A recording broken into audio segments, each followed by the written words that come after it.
Good morning, students. Today I am going to tell you about the five kingdom system, which is our next topic. In the previous lecture, we have discussed about the three dimensions of life, and now five kingdom system, or we can say five kingdom system of classification.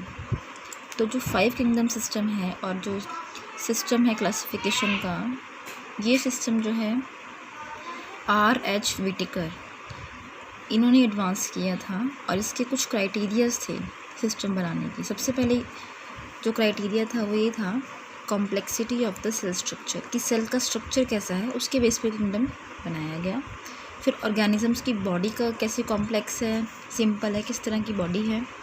फिर किस तरह से वो nutrition लेता है, कि mode of nutrition किस तरह से है, वो मतलब किस तरह से न्यूट्रिशन मिल रहा है उस प्लांट को या एनिमल को। फिर फाइलोजेनेटिक रिलेशनशिप, कि उस प्लांट या एनिमल का किसी प्रीवियस के साथ या किसी दूसरे के साथ किस तरह का रिलेशनशिप है, उसके बेसिस पे ये सिस्टम जो है ये बनाया गया five kingdom system. Five kingdom system कौन कौन से? सबसे पहले आता है मोनेरा, फिर आता है प्रोटिस्टा, फिर आता है प्लांटिया, फिर fungi, then animalia. I hope सभी को पता ही है, हमने हमारा जो फर्स्ट चैप्टर था उसमें भी हमने पढ़ा था कि जो प्लांटिया है उसमें जितने भी प्लांट्स हैं, मान लो अगर हमें कोई न्यू प्लांट मिला है उसके बारे में हमने कोई रिसर्च करनी है, तो सबसे पहले हम उसके किस किंगडम में रखेंगे? प्लांटिया में। अगर कोई एनिमल मिला है तो उसे हम कौन से किंगडम में रखेंगे? एनिमिलिया में। ठीक है। It is based on levels of organisation and on types of organisation in means of, ये जो ऑर्गेनाइजेशन के लेवल है इसे हम किसी मतलब देखते हैं किस तरीके से देखते हैं। सबसे पहले हम ये देखेंगे कि न्यूट्रिशन किस तरह से हो रही है, उसमें फोटोसिंथेसिस हो रही है या नहीं हो रही है, किस तरीके से हो रही है, एब्जॉर्प्शन कैसे हो रही है, और इंजेक्शन।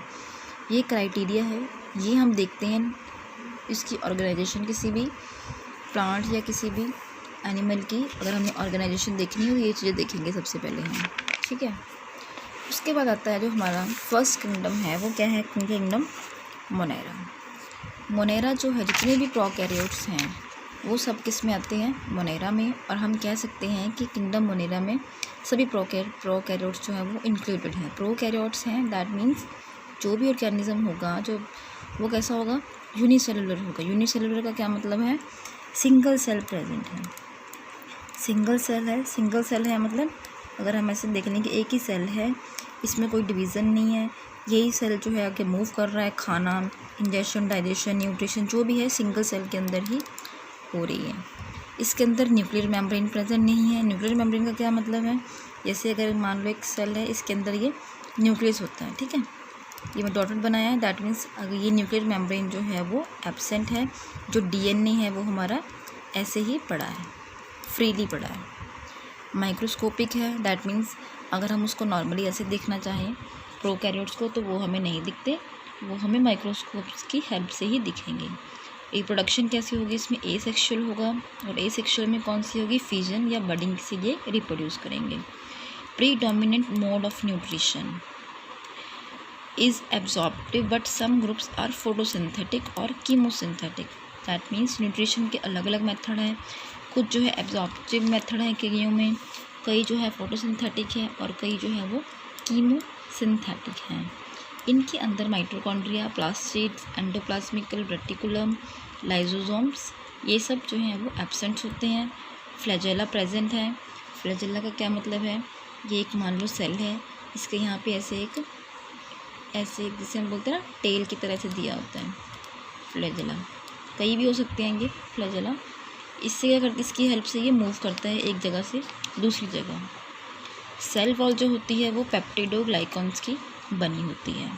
फिर हमने देखना है कि मोनेरा में न्यूट्रिशन कैसे होती है, बहुत इंपॉर्टेंट है ये। दो तरह से न्यूट्रिशन होती है, ऑटोट्रॉफिक और हेटेरोट्रॉफिक इन मोनेरा। फोटोट्रॉफिक का क्या मतलब है? कि अपना खाना वो खुद बनाएंगे। दो तरीक़ों से बनाएंगे, फोटो ऑटोट्रॉफ्स और कीमो ऑटोट्रॉफ्स। फोटोट्रॉफ का क्या मतलब है? फोटो जो ऑटोट्रॉफ्स होते हैं वो अपना खाना जो है किस तरह बनाते हैं? By reducing CO2 using light energy, that means with the help of photosynthesis process. आप सभी ने पढ़ी है प्रकाश संश्लेषण क्रिया 10th में। और फोटोसिंथेसिस, उन्हें जो भी फोटोसिंथेसिस करते हैं उन्हें हम फोटो ऑटोट्रॉफ्स बोलते हैं। फिर आते हैं कीमो ऑटोट्रॉफ्स। ये किस तरह से करते हैं? By energy derived from chemical reaction. सभी प्लांट्स तो ग्रीन नहीं होते ना, जो ग्रीन प्लांट्स होते हैं वही फोटोसिंथेसिस करते हैं। तो बाकी किस तरह से करते, कुछ जो होते हैं वो होते हैं कीमो ऑटोट्रॉफ्स। सेकंड्स आते हैं हेटरोट्रॉफ्स। हेटरोट्रॉफ्स कौन से होते हैं? जो कि अपना खाना खुद नहीं बनाते हैं बल्कि क्या करते हैं, किसी दूसरे पे डिपेंड होते हैं वो, ठीक है। जैसे कुछ जो होते हैं इन सिम्बायोसिस। सिम्बायोसिस का क्या मतलब है?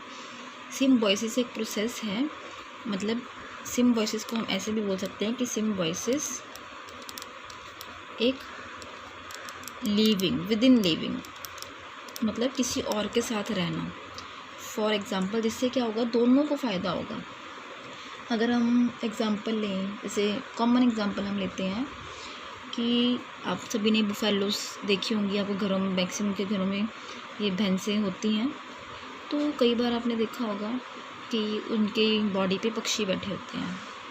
पक्षी जो बैठे होते हैं वो उनके जो बॉडी पे हल्की फुल्की जो माइट्स वगैरह होती हैं, कोई कैरोन लार्वा या कुछ दिखता है, वो उसे खा लेते हैं, ठीक है। उससे क्या होता है कि जो हमारा एक एनिमल है उसके शरीर की बॉडी की सफाई हो रही है और उससे उसको मतलब ख़त्म हो रही है उसकी बॉडी से वो जो, और दूसरे को क्या मिल रहा है? खाना मिल रहा है। तो दोनों के लिए फ़ायदा हो गया ना।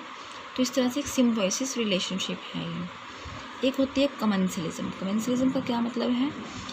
ये भी दो के मेल से ही मतलब होता है। इसमें दोनों जो होते हैं एक जो है दूसरे पे डिपेंड है, लेकिन इसमें फ़ायदा क्या है? इसमें तो दोनों ही बेनिफिट, दोनों को बेनिफिट होता है, बोथ बेनिफिटेड। इसमें क्या होता है? सिर्फ एक को बेनिफिट होता है, one beneficial and other neither harmed और बेनिफिशियल। दैट मीन्स एक को तो फ़ायदा होगा लेकिन दूसरा जो है उसे ना कोई नुकसान होगा और ना ही कोई फ़ायदा होगा। इसका अगर हम एग्जांपल देखें, कई बार हमारे जो पेड़ होते हैं उनके बीच में ऐसे, ये पेड़ है इसके बीच में कोई खाली जगह से स्पेस जब बन जाता है तो उसमें क्या करते हैं, पक्षी आके अपना घोंसला बना लेते हैं। पेड़ को कोई नुकसान नहीं है लेकिन पक्षियों को फ़ायदा हो गया। उसी तरह से कई बार क्या होता है कि जैसे हम एक मनी प्लांट का एग्जांपल लें या कोई भी बेल का एग्जांपल ले लें, वो अगर किसी पेड़ के साथ, अगर हम पेड़ के आसपास यहाँ पे हमने लगा दी, मान लो मनी प्लांट है या घिया तोरी कोई भी हमने बेल लगा दी यहाँ, तो अगर हमने यहाँ पेड़ के पास लगाएंगे तो वो उसकी स्टेम के साथ जाकर ऊपर चढ़ जाएगी। इससे तो कोई नुकसान नहीं है लेकिन इससे क्या हो गया, फ़ायदा मिल गया। इस तरह से ये रिलेशनशिप्स हैं mode of method and nutrition लेने के लिए। और कुछ जो होते हैं वो होते हैं live on living organism as a parasite. कुछ जो होते हैं पैरासाइट होते हैं, कुछ नॉन पैथोजेनिक होते हैं, कुछ पैथोजेनिक। नॉन पैथोजेनिक का मतलब होता है कि जो नुकसान नहीं पहुंचाते, और पैथोजेनिक जो नुकसान पहुंचाते हैं। पैरासाइट क्या होते हैं? जो कि किसी दूसरे की बॉडी के अंदर रहते हैं। जैसे हमारी जो इंटेस्टाइन है, हमारी इंटेस्टाइन के अंदर कुछ जो पैथोजन है वो रहते हैं, कुछ जो है वो हमें हमारा कोई नुकसान नहीं पहुंचाते, लेकिन कुछ जो है जैसे कहते हैं ना पेट में कई बार बच्चों के कीड़े पड़ जाते हैं, वो भी कीड़े जो होते हैं वो एस्कैरिस होता है जो, जिसे हम बोलते हैं पेट के कीड़े पड़ जाते हैं। वो क्या करते हैं, जो भी बच्चे की न्यूट्रिशन होती है वो न्यूट्रिशन जो है वो अपने आप ले लेते हैं और बच्चा जो है वो उसे प्रॉपर न्यूट्रिशन नहीं मिल पाती। तो ये क्या हो गया, पैथोजेनिक है और एक पैरासाइट है। इस तरह से मोनेरा जो है वो अपना न्यूट्रिशन लेते हैं। That is all about the moneras. कल हम जो है हमारी नेक्स्ट किंगडम जो है वो उसके बारे में डिस्कस करेंगे।